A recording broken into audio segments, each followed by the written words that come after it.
Welcome to Childhood and the Enneagram, Stories That Shape Us.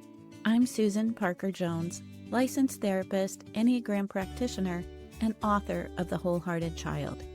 In this podcast, we explore how our earliest childhood experiences shape the way we see ourselves, others, and the world, and how the harmony model of the Enneagram can help us heal, grow, and guide the next generation with greater clarity and compassion. Whether you're a parent, educator, therapist, or someone simply ready to rewrite your own childhood story, you're in the right place. So grab your coffee, hit subscribe, and join me, because the stories we carry don't have to define us. We have the power to heal, to grow, and to impact the next generation. If you've ever wondered what the Enneagram is, how it works, or why it matters in parenting and healing childhood narratives, this episode is for you. My hope is that by the end of our time together today, you will have not only a clearer understanding of the Enneagram, but also a deeper sense of how it can bring healing to your parenting, your partnerships, and even your personal growth journey. So let's start with the basics. The Enneagram is an ancient personality framework that describes 9 core types, each representing a distinct way of seeing the world, coping with stress, and expressing love. More than just personality traits, the Enneagram also reveals what motivates us beneath the surface of our core fears, desires, and needs. It helps us understand the automatic patterns we developed in childhood to feel safe, seen, and secure. Each of the 9 types has its own gifts and blind spots, and no type is better or worse than another. They're simply 9 different stories of what we learn to believe about ourselves and the world. In a way, each type is a coping strategy that helped us survive or feel accepted in our early environments. Over time, these patterns become ingrained and automatic, shaping how we relate to others and navigate challenges in adulthood. The Enneagram teaches us that we have 3 centers of intelligence: our thinking head, our feeling heart, and our sensing body. And we have 3 types within each of these 3 centers whose role is to think, feel, or act. Now, I'll explain these individual types in later episodes, but for now, note that each of these 3 types in each of these 3 centers relate to their roles of think, feel, and act in different ways. Also, each Enneagram type, shaped by its center of intelligence, tends to grapple with a core emotional defense. In The Wholehearted Child, I describe these as our childhood dragons, powerful emotional protectors that arise in response to early experiences. For example, types in the heart center often wrestle with the dragon of shame. Types in the body center confront the dragon of anger, while types in the head center face the dragon of fear. These dragons, fear, shame, and anger, aren't villains. They're powerful protectors that arise when we feel unsafe, unseen, or unworthy. Fear whispers, "You're not safe," and it can show up as avoidance, perfectionism, or controlling behavior. Underneath it is often a longing for security and reassurance. Shame says, "You're not enough." This dragon isolates us and causes us to withdraw or lash out. At its core is the tender hope of still being loved even in our mess. Anger roars, "This isn't fair." And it's often a mask for deeper hurt. Anger wants to protect us from vulnerability. When acknowledged, it can lead us towards boundary setting and truth-telling. In my book, I invite parents and caregivers to recognize these dragons, not as enemies to slay, but as emotional messengers to listen to and tame. Understanding which dragon shows up for us and our children can deepen compassion and guide us towards healing. That's why we use the Enneagram in parenting and personal healing, because it helps us understand the inner childhood narrative, ICN, those core beliefs and emotional strategies we develop early in life to feel safe, seen, and secure. The Enneagram acts as a mirror, reflecting not only our behaviors, but the deeper story beneath them. It allows us to trace our reactions, anxieties, and patterns back to their emotional roots, so we can begin rewriting them with awareness and compassion.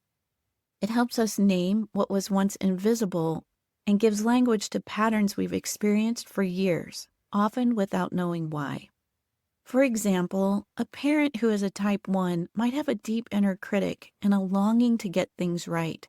That can lead to high expectations for themselves and their children.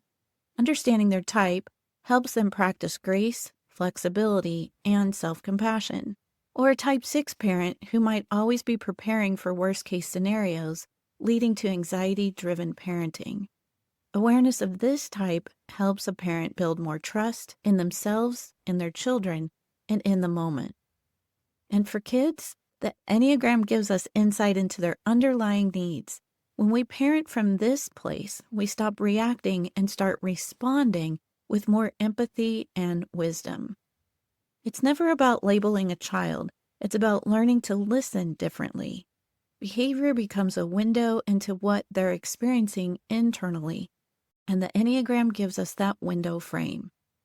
Let's talk about the harmony model.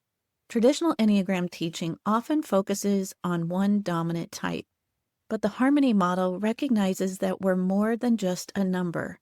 We have access to all three centers of intelligence: our head, heart, and body. In this model, each core type is connected to two other types, one in each of the other centers. These three types form a harmony triad that gives us a full picture of how we think, feel, and act. For example, a type 9 in the body center is connected to type 3, heart, and type 6, head. A type 2 in the heart center is connected to type 8, body, and type 5, head. This triad reflects our whole self when we're at our best. It offers a beautiful way to help us understand how to bring ourselves back into balance and harmony. Instead of over-identifying with one number, we begin to see that we're dynamic, multifaceted, and capable of drawing on a multitude of intelligences. When we work with the harmony model, we're not just putting kids or ourselves into boxes. We're exploring how each person can access the strengths of all three centers to live with more balance and self-awareness. For parents, this means recognizing which center you lead from, becoming more aware of your blind spots or reactivity patterns, and learning to access the other centers when you're stuck or stressed. One of the most transformative things we can do is to model harmony. When our children see us leading from a centered place, they begin to build that same capacity in themselves. The Enneagram, especially through the harmony lens, is not about labels. It's about liberation. It helps us break generational patterns by giving us insight, compassion, and tools for transformation. When we understand ourselves and our children through this lens, we gain a roadmap, not to perfection, but to deeper connection. It becomes easier to recognize when we're parenting from fear, shaped by our inner childhood narrative, or from freedom.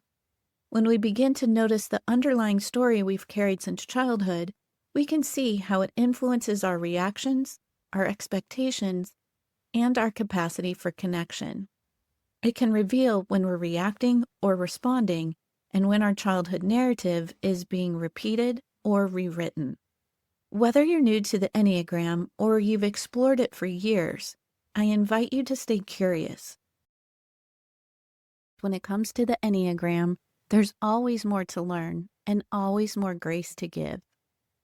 As we close, take a moment today to ask yourself, what center do I lead from most? And what center do I tend to neglect? Which dragon am I facing most often? Shame, fear, or anger? And how might that be influencing my relationships with myself, my partner, or my children? And you can even begin to gently wonder, how do I see these centers showing up in my child? Not to diagnose or type them, but to deepen your ability to attune and support them. Thanks for joining me today on Childhood and the Enneagram. If today's episode resonated with you, I'd love for you to subscribe, leave a review, or share it with someone who might need a little encouragement. To dive deeper into healing childhood stories through connection and the Enneagram, be sure to check out my book, The Wholehearted Child, and visit thewholeheartedchild.com. Until next time, remember, the stories we carry don't define us. We have the power to heal, to grow, and to impact the next generation.